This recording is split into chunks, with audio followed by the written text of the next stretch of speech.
অনেকেই জানতে চান যে কন্টেন্ট মনিটাইজেশনের ইনকাম সম্বন্ধে।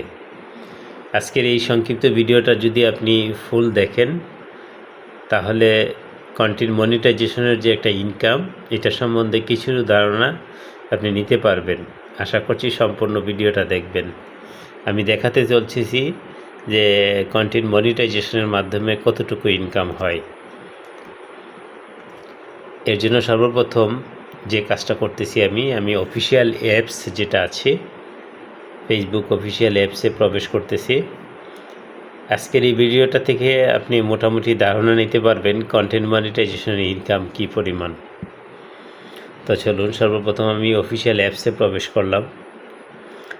অ্যাপসে প্রবেশ করার পর আমি আজকে একটা পোস্ট করেছিলাম, একটা ফটো পোস্ট করেছিলাম আর কি। এটাতে কী পরিমাণ ইনকাম আসছে এটা আমি আপনাদেরকে একটু দেখানোর চেষ্টা করি।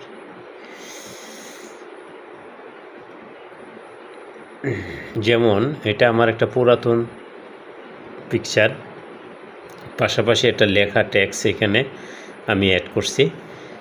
এটা কি পরিমাণ ভিউ হয়েছে এবং কি পরিমাণ ইনকাম দিছে এটার একটু মোটামুটি ধারণা দিলে পরবর্তীতে কাউকে আর বুঝতে হবে না, কারো কাছে আপনাকে যেতে হবে না কন্টেন্ট মনিটাইজেশনের ইনকাম কী পরিমাণ। তো সর্বপ্রথম এখানে যে এই অপশনটাতে আমি একটু ট্যাপ দিচ্ছি। এটা কিন্তু এই সিস্টেমটা কিন্তু আপনিও পারবেন। এই যে অপশনটা আছে, এই অপশনটায় যদি আপনি ট্যাপ দেন তাহলে যে পোস্টটা করবেন এই পোস্টটার ডিটেলস সম্বন্ধে জানতে পারবেন। তো আমি এটাতে একটু প্রবেশ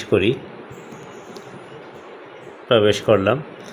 এই পোস্টটাতে আজকে কি পরিমাণ ভিউ হয়েছে এই ভিউটা দেখার জন্য এটা দেখতে পাচ্ছেন, এই যে চৌকের যে একটা লোগো আছে, এই পোস্টটাতে আজকে এই পোস্টটাতে 10টা পর্যন্ত আর কি, এই পর্যন্ত 8029 জন মানুষ এটাকে দেখছে আর কি, এই পোস্টটাকে। এবং এটাতে লাইক আসছে 311 জনের একটা লাইক আসছে, কমেন্ট আসছে 110 জন, শেয়ার হয়েছে আর কি 12টা। তখন এই সামগ্রিক বিষয়গুলো হওয়ার পর আমাকে মেটা যে টাকা দিয়েছে সেটা হচ্ছে 12 সেন্ট, এই যে যেটা দেখতে পাচ্ছেন।